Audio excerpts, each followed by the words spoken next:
लड़की जिसकी उम्र इस समय लगभग 34 साल है, अचानक से उस लड़की का उसके ही घर में खून हो जाता है और उस लड़की के पिता खुद पुलिस को इन्फॉर्म करते हैं। फिर पुलिस उस कातिल को 1, 2, 3, 4 साल नहीं बल्कि 40 साल तक ढूंढती रहती है। पुलिस कलेक्ट किए हुए जिस भी एविडेंस की ओर बढ़ रही थी वो रास्ता कातिल तक पहुंचने से पहले ही बंद हो जाता था। लेकिन कोको कोला की कैन से कुछ ऐसा मिलता है जिसे 40 साल पुराना केस 40 घंटे में सॉल्व हो जाता है और मुजरिम सलाखों के पीछे। इस कहानी में आगे बढ़ने से पहले यदि आपने हमारे चैनल को सब्सक्राइब नहीं किया है तो सब्सक्राइब कर दीजिए और बेल आइकन पर प्रेस कर दीजिए। तो नमस्कार साथियों, कैसे हैं आप? मैं हूँ आप जी, आज फिर एक नई घटना के साथ। क्राइम कथा में इस पूरे घटनाक्रम को समझने के लिए चलते हैं हम और आप 1981 में अमेरिका के कोलोराडो शहर में, जहाँ घटती है जुल्म की एक नई वारदात। ये केस है एक ऐसी लड़की का जिसने 34 साल की उम्र पर शादी नहीं की थी। इस लड़की का नाम था सिल्विया क्वाले। ये एक इंडिपेंडेंट लड़की थी और पेशे से आर्किटेक्ट थी, इसलिए इमारतों के नक्शे बनाना, इतिहास पढ़ना, नई इमारतों से सीखना, साथ ही साथ पुरानी इमारतों से प्रेरणा लेना इसके काम का ही एक हिस्सा था। सिल्विया क्वाले इस काम के साथ साथ केक बनाने का भी काम किया करती थी। वो अपने माता पिता पर किसी भी तरह से बोझ नहीं बनना चाहती थी, इसलिए कुछ दिनों बाद जब सिल्विया की आर्थिक स्थिति अच्छी खासी हो जाती है तो 1981 में वो अपने माता पिता के घर के पास ही एक मकान खरीद लेती है। ये मकान ठीक उसके माता पिता के मकान के बगल में था। अब सिल्विया इसी मकान में अकेली रहने लगती है, लेकिन सिल्विया सुबह की कॉफी या चाय अपने घर वालों के साथ ही पिया करती थी। इसी साल 4 अगस्त 1981 की सुबह सिल्विया के पिता चेरी हिल्स विलेज कॉफी पर अपनी बेटी का इंतजार कर रहे थे। सुबह के लगभग 8 बज चुके थे। सिल्विया अभी भी कॉफी पीने के लिए अपने पिता के घर नहीं गई थी, इसलिए पिता खुद अपनी बेटी के साथ कॉफी पीने उसके घर चले जाते हैं। वहां पहुंचने के बाद वो देखते हैं कि घर का मेन दरवाजा पूरी तरह से खुला हुआ है। जब वो आगे बढ़ते हैं तो देखते हैं कि घर के पीछे का दरवाजा भी खुला हुआ था। इन दोनों दरवाजों को खुला हुआ देखकर पिता को बहुत अजीब लगता है, साथ ही साथ किसी अनहोनी होने का अंदेशा भी होने लगता है।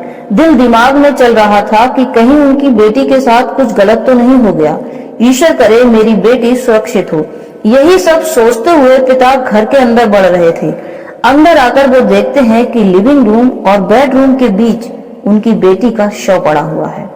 बॉडी पूरी तरह से खून से लथपथ थी। वो दौड़कर सिल्विया के पास जाते हैं, लेकिन तब तक सिल्विया की मौत हो चुकी थी। इस वक्त सिल्विया की बॉडी पर एक भी कपड़ा नहीं था।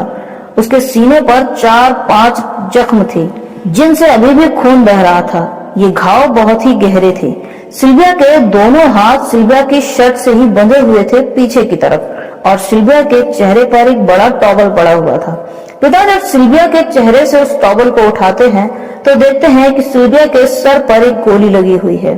फिर थोड़ी देर बाद सिल्विया के पिता उस टॉवल से सिल्विया की बॉडी को ढक देते हैं। जिस समय सिल्विया का कत्ल हुआ था उस समय मोबाइल फोन का आविष्कार हुए अभी कुछ ही समय हुआ था, इसलिए अधिकतर घरों में लैंडलाइन फोन का ही प्रयोग हो रहा था। इसलिए पुलिस को इन्फॉर्म करने के लिए सिल्विया के पिता सिल्विया के घर पर लगे लैंडलाइन फोन की तरफ जाते हैं, लेकिन लैंडलाइन फोन के नजदीक पहुंचने के बाद उन्हें पता चलता है कि फोन के तार कटे हुए थे। अब सिल्विया के पिता अपने घर जाते हैं और अपने ही घर पर लगे लैंडलाइन फोन से पुलिस को इन्फॉर्म करते हैं। कुछ देर में घटनास्थल पर पुलिस पहुंच जाती है। पिता पुलिस को बताते हैं कि जिस वक्त वो सिल्विया के घर गए थे तो सिल्विया के घर का मेन दरवाजा और पीछे का दरवाजा पूरी तरह से खुला हुआ था और बॉडी पर एक भी कपड़ा नहीं था। ये टॉवल उन्होंने ही सिल्विया की बॉडी पर डाला है, इसलिए पुलिस तुरंत उस टॉवल को बॉडी से हटा देती है और क्राइम सीन की फोटो लेने लगती है। ये फोटो कई एंगल से ली जा रही थी ताकि क्राइम सीन को पूरी तरह से कैमरे में कैद किया जा सके। पुलिस देखती है कि सिल्विया के प्राइवेट पार्ट और सीने के जख्मों से अभी भी खून बह रहा है, साथ ही साथ प्राइवेट पार्ट में सीमन भी था। पुलिस समझ चुकी थी कि सिल्विया के साथ रेप हुआ है, पर सवाल ये था कि आखिर ये किया किसने। घर की तलाशी के दौरान पुलिस जब बेडरूम में जाती है तो देखती है कि बेड पर पड़ा बेडशीट, तकिए का कवर और एक बड़ा टॉवल, साथ ही साथ पास की टेबल पर रखा एक चाकू, ये सभी पूरी तरह से खून से सने हुए थे। चाकू को देखते ही पुलिस की समझ में आ गया कि इसी चाकू से सिल्विया के सीने पर जख्म दिए गए हैं। इसी कमरे की डोरमेट पर भी काफी सारा खून पड़ा हुआ था। बेडरूम की खिड़की के साथ भी छेड़छाड़ हुई थी। ये खिड़की काफी हद तक क्षतिग्रस्त थी, जिससे पता चल रहा था कि इस खिड़की को तोड़ने की कोशिश की गई थी, लेकिन खिड़की काफी मजबूत थी, इसलिए कातिल ने खिड़की तोड़ने का इरादा छोड़ दिया। लेकिन और छानबीन के दौरान जब पुलिस बाथरूम की तलाशी लेती है तो देखती है कि बाथरूम की एक बड़ी खिड़की पूरी तरह से टूटी हुई थी, जिसे अंदर की तरफ से तोड़ा गया था, क्योंकि कांच के टुकड़े घर से बाहर की तरफ बिखरे हुए पाए गए थे। अब पुलिस बॉडी को पोस्टमार्टम के लिए भेज देती है और सभी सबूतों को इकट्ठा करने लगती है, जिसमें खून से सना चाकू, towel, pillow cover, bedsheet, doormat और प्राइवेट पार्ट का सीमन था। इन सभी सबूतों को इकट्ठा कर लिया जाता है और फॉरेंसिक जांच के लिए भेज दिया जाता है। फिर पुलिस सिल्विया के घर वालों से पूछताछ करने लगती है, तो पिता बताते हैं कि कल रात उनके घर में कोई भी बाहर का व्यक्ति नहीं आया था। सिल्विया का कत्ल किसने किया वो नहीं बता सकते। इसी पूछताछ के दौरान सिल्विया की सिस्टर कहती है कि रात लगभग 11 बजे उनकी सिल्विया से फोन पर बात हुई थी। इसका मतलब ये था कि कत्ल करने वाला कातिल 11 बजे के बाद ही आया था, जिसने लैंडलाइन फोन के तार काटे थे। 11 बजे तक लैंडलाइन फोन एकदम ठीक था। अब पुलिस घर के पीछे बाथरूम की तरफ जाती है तो उन्हें लगभग 6-7 फीट तक खिड़की के टूटे हुए कांच के टुकड़े मिलते हैं और एक कांच का ऐसा टुकड़ा भी मिलता है जिस पर खून लगा हुआ था। अब ये बात आईने की तरह साफ हो चुकी थी कि कातिल इसी खिड़की से निकलकर भागा है और इस कांच के टुकड़े पर लगा खून कातिल का ही है।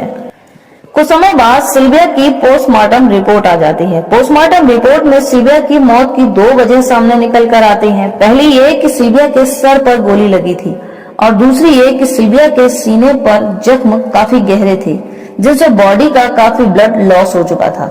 साथ ही साथ सिल्विया ने अपने आप को बचाने की काफी कोशिश की थी, क्योंकि उसके दोनों हाथों के नाखून बुरी तरह से टूट चुके थे और इन नाखूनों में एक स्किन भरी हुई थी। सिल्विया का गला दबाने की भी कोशिश की गई थी। सिल्विया के गले पर किसी के फिंगरप्रिंट्स भी पाए गए थे। अब सिल्विया के स्किन से भरे नाखूनों को भी फॉरेंसिक टीम को सौंप दिया जाता है। पोस्टमार्टम रिपोर्ट से ये भी पता चलता है कि सिल्विया के साथ रेप हुआ था। धीरे धीरे समय गुजरता है और 2 साल बीत जाते हैं। 1983 में सिल्विया की फॉरेंसिक रिपोर्ट भी आ जाती है, जिसमें बताया जाता है कि बेडशीट, पिलो कवर, टॉवल और सिल्विया की शर्ट पर सिल्विया के अलावा किसी और का भी ब्लड लगा हुआ है। ये ब्लड उसी कांच के टुकड़े के डीएनए से मैच खा जाता है। साथ ही साथ सिल्विया के नाखूनों में भरी हुई स्किन और सिल्विया के प्राइवेट पार्ट में पाया गया सीमन इसी डीएनए से मैच खा जाते हैं।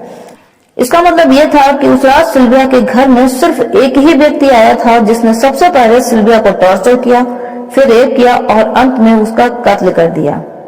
सिल्विया के गले पर जो फिंगरप्रिंट्स पाए गए थे वही फिंगरप्रिंट्स चाकू पर पाए गए फिंगरप्रिंट से मैच हो जाते हैं। इस समय साइंस काफी पीछे था, इसलिए सिल्विया की फॉरेंसिक रिपोर्ट आने में 2 साल का वक्त लग गया। अब पुलिस सिल्विया के आसपास रहने वाले लोगों का डीएनए और सिल्विया के सभी रिलेटिव्स का डीएनए ले लेती है, पर किसी का भी डीएनए उस कातिल के डीएनए से मैच नहीं खाता है। इस तरह काफी लंबा समय गुजर जाता है और सिल्विया को इंसाफ दिलाने की मांग करने वाले सिल्विया के माता पिता भी इस गुजरते वक्त में गुजर जाते हैं। गुजरते समय में साइंस ने भी काफी तरक्की कर ली थी। अब साल 2020 आया तो अब डीएनए की जांच कंप्यूटर के माध्यम से की जाने लगी। ये तरीका काफी सरल था और समय की बचत करने वाला था। अब कातिल का डीएनए कंप्यूटर सिस्टम में डाला जाता है और लगातार एक एक करके कई अपराधियों के डीएनए से मैच किया जाता है, लेकिन पुलिस को सफलता नहीं मिलती है, क्योंकि किसी भी अपराधी का डीएनए कातिल के डीएनए से मैच नहीं खाता है। इससे ये साफ हो चुका था कि सिल्विया का कत्ल जिसने भी किया है वो उसका पहला और आखिरी अपराध था। इसी समय एक कंपनी सामने आती है जिसका नाम था यूनाइटेड डेटा कलेक्ट। ये हेल्थ से संबंधित रिसर्च के लिए लोगों का ब्लड सैंपल रिपोर्ट अपने डेटाबेस में सेव रख लेती थी। जब पुलिस को इस कंपनी के बारे में पता चलता है तो पुलिस इसी कंपनी की मदद लेती है और आखिरकार 26 मई 2020 को किसी एक व्यक्ति का डीएनए इस कातिल के डीएनए से मैच हो जाता है। ये डीएनए एक आदमी का डीएनए था जो कि सिल्विया के घर से लगभग 20 किलोमीटर की दूरी पर रह रहा था। उस जगह का नाम था निब्रास्का। अब पुलिस निब्रास्का जाती है और उस आदमी के घर के आसपास कुछ दिनों तक चक्कर काटती रहती है। एक दिन वो आदमी अपने घर का कूड़ा रोड के किनारे रखे डस्टबिन में डालने के लिए आता है। फिर डस्टबिन में कूड़ा डालकर वापस अपने घर चला जाता है। इसके बाद पुलिस के लोग डस्टबिन से उसी कचरे से भरे बैग को निकालते हैं और उसी बैग के कचरे में छानबीन करना शुरू कर देते हैं। उस बैग में पुलिस को सामान की खरीदारी का एक बिल मिलता है, जिसमें एक कोको कोला कैन भी शामिल थी। संयोग से उसी बैग में कोको कोला की खाली कैन भी मिल जाती है, जो कि वनीला फ्लेवर की थी। अब पुलिस उस कोको कोला की खाली कैन को लेकर सीधा फॉरेंसिक टीम के पास जाती है और कत्ल के दिन सिल्विया के घर से जो चाकू बरामद हुआ था और सिल्विया की गर्दन पर जो फिंगरप्रिंट्स पाए गए थे, उन फिंगरप्रिंट्स से इस कोको कोला की कैन पर पड़े फिंगरप्रिंट्स को मैच किया जाता है। अंततः डीएनए के साथ साथ फिंगरप्रिंट्स भी मैच हो जाते हैं। अब पुलिस तुरंत निब्रास्का जाती है और उस आदमी को गिरफ्तार कर लेती है। इस समय इस आदमी की उम्र 62 साल थी, जिसका नाम था डेविड डेनवे। डेविड डेनवे ने ही 40 साल पहले सिल्विया का खून किया था। जिस समय डेविड डेनवे ने सिल्विया का कत्ल किया था, उस समय डेविड डेनवे की उम्र लगभग 22 साल रही होगी। पुलिस जब डेविड डेनवे से सख्ती से पूछताछ करती है तो अंततः डेविड डेनवे अपना जुर्म कबूल कर लेता है।